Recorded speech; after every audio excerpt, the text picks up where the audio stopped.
मेजुगुई हुआ में ये तीसरा मदरसा है। एक महीने के अंदर ही असम गवर्नमेंट ने इस पर अटैक किया है। नहीं, तुम तो हिंदी बोला पहले भाई, पहले हिंदी में ही लो, ये मदरसे का ही लो, लेकिन हिंदी में लो। हिंदी में एक महीने में 3 मदरसा को गिराया गया है, आज ये तीसरा है और हर जगह पे यही आ रहा है कि कोई ना कोई जिहादी कनेक्शन मिल रहा है। आपका क्या कहना है इस पर? देखिए, हमारा ये कहना है कि मदरसों के अंदर भाईचारगी, अमन व अमान, प्यार मोहब्बत, देश की मोहब्बत पढ़ाया जाता है। ईमानदारी से, सच्चाई से रहना, हिंदू मुस्लिम भाई भाई की तरह रहना, घरों में, बाज़ारों में, हर जगह ईमानदारी से रहना मदरसों में सिखाया जाता है। अभी स्कूल हैं, हज़ारों स्कूल हैं आसाम में, लाखों में भी हो सकता है। अगर उनमें 1, 2, 3 में कोई इंडिविजुअल कोई आदमी गलत काम करता हुआ पकड़ा जाता है तो सरकार उसको पकड़े, उसको जो करना है। मैंने पहले कहा कि कानून के हिसाब से उसको जो सजा देना है सरकार उसको दे, हमें उसमें कहने की कोई बात नहीं है। लेकिन मदरसा को 1 मिनट प्लीज। तो जो मदरसों को गिराने की बात है, ये हमारा कहना है इस मामले में सरकार से कि आप लोग इसको थोड़ा ठंडे दिमाग से सोचिए। ये मदरसे उस पूरे इलाके में बहुत अच्छा काम करते हैं। अब जाइए जिन मदरसों इलाकों में मदरसे नहीं है, वहाँ के बच्चे आवारा मिलेंगे आपको। मुसलमानों के बच्चे पढ़े लिखे नहीं है, कुछ तो पढ़े कम से कम। कोई भी मजहब ये सब बुराई का काम नहीं सिखाता। अगर 1, 2, 3 मदरसे में आपको मिला है तो वो 3 को उठाइए, उनके साथ में 10 को उठाइए, हमें कोई आपत्ति नहीं है। दोषी ठहरते हैं, उनको जो सजा देना है दे दीजिए, जो सजा देना है। लेकिन इसका मतलब ये नहीं है कि मदरसे को या पब्लिक प्रॉपर्टी है। बहुत से मदरसे 30 साल में, 20 साल में, 40 साल में 1-1 रुपया दे के लोगों ने, धान दे के, चावल दे के ये मदरसे बने हैं। तो इसको एक दिन में आप तोड़ देंगे, ये तो नाइंसाफ़ी की बात है। उसके खिलाफ इंक्वायरी कराइए। अगर पूरा मदरसा उसके अंदर इन्वॉल्व है, ज़रूर उसको भी तोड़ दीजिए, हमें उससे कहना नहीं है। लेकिन इन्वॉल्वमेंट मिले तो सही। अगर कोई भी इसमें गलत आदमी पकड़ा गया है, हमें उससे कोई मतलब नहीं है। गवर्नमेंट उसके साथ जो करना चाहे करे। लेकिन ये बुलडोज़र हुकूमत, ये जो है योगी हुकूमत में चलेगा, आसाम में नहीं चलेगा। इसलिए हम चीफ मिनिस्टर साहब से आप लोगों के माध्यम से कहना चाहते हैं कि आप जल्द से जल्द इस पॉलिसी को बंद करिए, बुलडोज़र हुकूमत को बंद करिए। ये आपका काम नहीं है, आप कानून के हिसाब से होने दीजिए। कोई भी होता है, अगर कोई इदारा, कोई स्कूल पूरा का पूरा मालूम है उसी में इन्वॉल्व है, आपके इंक्वायरी में आता है, आप करिए, उसको बुलडोज़र भी चला दीजिए, हमें उसमें भी कुछ नहीं कहना है। लेकिन इस तरीके से मदरसों को गिराना ये जुल्म है, नाइंसाफ़ी है। इसके खिलाफ खाली मुसलमान नहीं, मैं आप लोगों के माध्यम से नॉन मुस्लिम सेकुलर भाइयों से भी अपील करूंगा कि आप लोग खुल के मैदान में आइए। ये एजुकेशन के इदारे हैं, ये चोर डकैत और वो जिहादी बनाने के रास्ते नहीं है। अगर कोई एक आदमी पूरे तालाब में एक मछली गलत फंसता है, अब उस मछली को निकालिए, उसको मार डालिए, हमें उससे कोई मतलब नहीं है। इसका मतलब तो नहीं है कि पूरा का पूरा मदरसा और पूरा का पूरा इलाका ही का कल अब जाएंगे बुलडोजर चलाना शुरू कर देंगे। ऐसा नहीं होना चाहिए, ये नाइंसाफ़ी है, ये इमीडिएट बंद होना चाहिए। जो 3 मदरसे को अभी तक गिराया गया है, हर जगह पे देखा गया कोई ना कोई ये जिहादी लिंक मिल रहा है और सरकार बता रहा है कि ये गैर कानूनी तौर पर ये मदरसा बनाया गया है, उस पर कार्रवाई किया जा रहा है। गैर कानूनी भी अगर कुछ है, उसका कानून यही है कि बुलडोजर लगा के तोड़ दो। हाँ, ये उच्छेद तो नहीं है ना। गैर कानूनी अगर किसी ने बनाया है उसका भी कानून है, कैसे सरकार को क्या प्रोसीजर करना चाहिए, पहले ये करना चाहिए, फिर उसके बाद ये करना चाहिए, फिर नोटिस देना चाहिए। ऐसा कुछ हुआ नहीं हुआ। ये तो ऐसा लग रहा है जैसे मदरसों के खिलाफ जिद है, मदरसे का नाम नहीं सुनना चाहते। गलत आदमी है, मैं बार बार कह रहा हूँ, आप लोग इसको दिखाइए, ईमानदारी के दिखाइए। गलत आदमी है, 1 है, 2 है, 10 है, आप पकड़िए, ले जाइए, उसके बाद इंक्वायरी कमीशन बिठाइए, उनको जहाँ से जहाँ तक सजा देना है, हमको उसमें कुछ नहीं बोलना है। लेकिन एक आदमी के मिलने की वजह से उस पूरे इलाके के बच्चों को अच्छे काम से आप रोक देंगे, एजुकेशन से। वैसे ही आसाम सरकार स्कूल बना नहीं पा रही है। स्कूल है तो टीचर नहीं है, टीचर है तो दर्जा नहीं है, दर्जा है तो दर्जा नहीं है।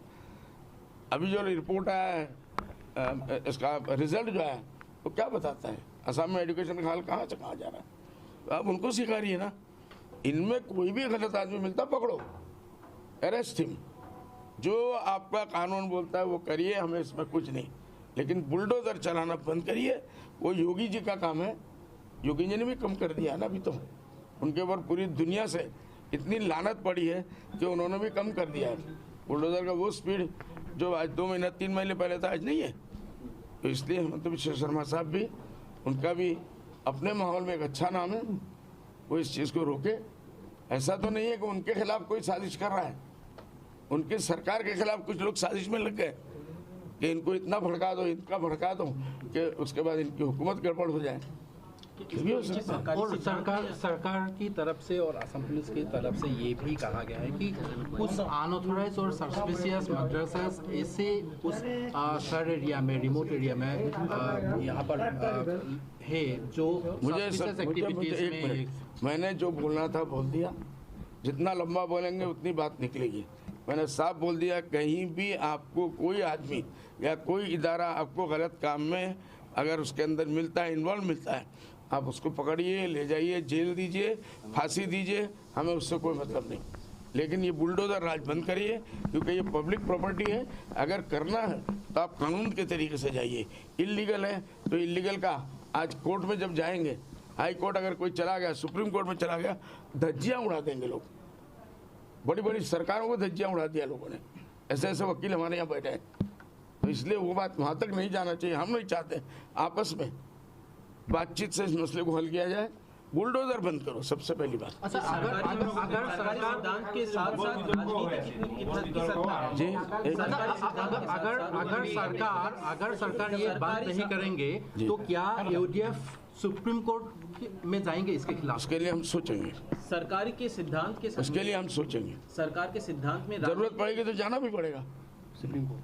जी, कहीं भी जाना पड़े जाएंगे। सरकार के सिद्धांत के साथ राजनीति किस हद तक आप देखते हैं? ये 100% इसके अंदर राजनीति इन्वॉल्व है। 100% इसलिए इन्वॉल्व है। कल मैंने देखा, आज तक में पूरा एक रिपोर्ट 1 घंटे का आया कि 2024 के लिए बीजेपी सरकार कम से कम 10% मुसलमानों का वोट इनको चाहिए। अगर वो 10% मुसलमानों का वोट नहीं मिलता है तो बीजेपी सरकार वापस नहीं आती है। तो बीजेपी सरकार हर वो कौशल करेगी जिससे मुसलमान डर के और बीजेपी के गोद में चला जाए, उनको वोट दे दे। इसके अंदर ये भी एक पॉलिटिक्स की हमको बू आ रही है, तो इसलिए ये नहीं होना चाहिए।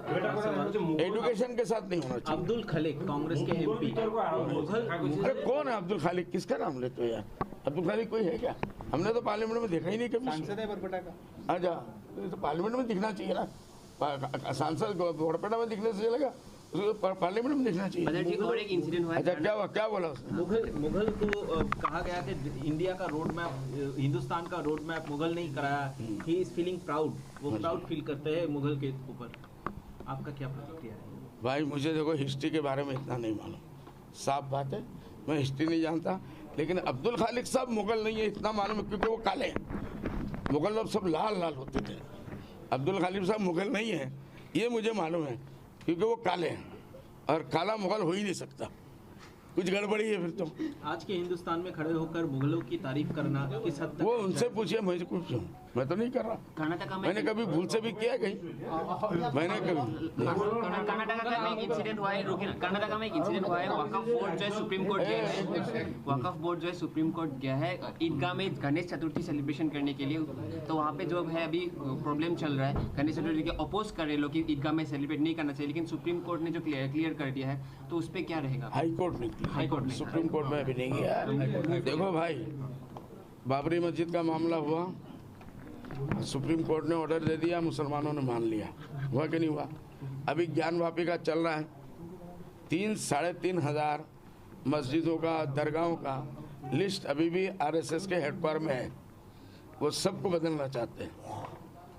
तो हमारे भारतवर्ष की एक परंपरा है, जब आज 1000 बरस से वहाँ मुसलमान अगर ईद की नमाज पढ़ रहे हैं, तो पूरा हुबली में कोई ऐसा जगह नहीं है जहाँ पूजा किया जा सकता है ना? बहुत जगह आप वहाँ जाइए, कर लीजिए, क्या मसला है? क्यों कर रहे हो हर मामले में कंट्रोवर्सी खड़ा करना? अभी देखिए, पहले क्या बोले, नमाज मस्जिद में ही पढ़ना है, फिर बोले पब्लिक प्लेस में नहीं पढ़ना है। लुलू के उसके अंदर जाके लोगों ने नमाज पढ़ा, उनको भी अरेस्ट कर लिया। अभी कल मालूम पड़ा, मुरादाबाद में पेपर में आया कि लोगों ने अपने घर में नमाज पढ़ना शुरू किया, उस पर भी जाके एतराज़ कर दिया। तो कहाँ जाएंगे ये मुसलमान? अपने घर में भी कोई पूजा पाठ करेगा तो आप जाके उसके खिलाफ भी बोलोगे। तो ये ऐसी चीज़ें हैं जो हिंदुस्तान की अखंडता को और जो ब्रदरहुड है, प्यार मोहब्बत का सदियों से हमारा मुल्क चला आ रहा है, उसके ये खिलाफ है। ये ख़ास कुछ लोग, इलेक्शन आने वाला है, आरएसएस वालों को और नागपुर वालों को इलेक्शन जीतना है, सब इलेक्शन के हथकंडे हैं। इसलिए मेरा एक ही रिक्वेस्ट होगा हिंदू भाइयों से कि भाई आप अपना इससे पहले जहाँ करते थे करिए, हाई कोर्ट सुप्रीम कोर्ट का सहारा मत लीजिए, मुसलमानों को अपना ईदगाह करने दीजिए। आप अपना सैकड़ों जगह, हुबली के इलाके में हम लोग भी गए, हज़ारों ज़मीन पड़ी है, करो ना कहीं भी गए। क्यों हर चीज़ को कंट्रोवर्सी बनाते हो?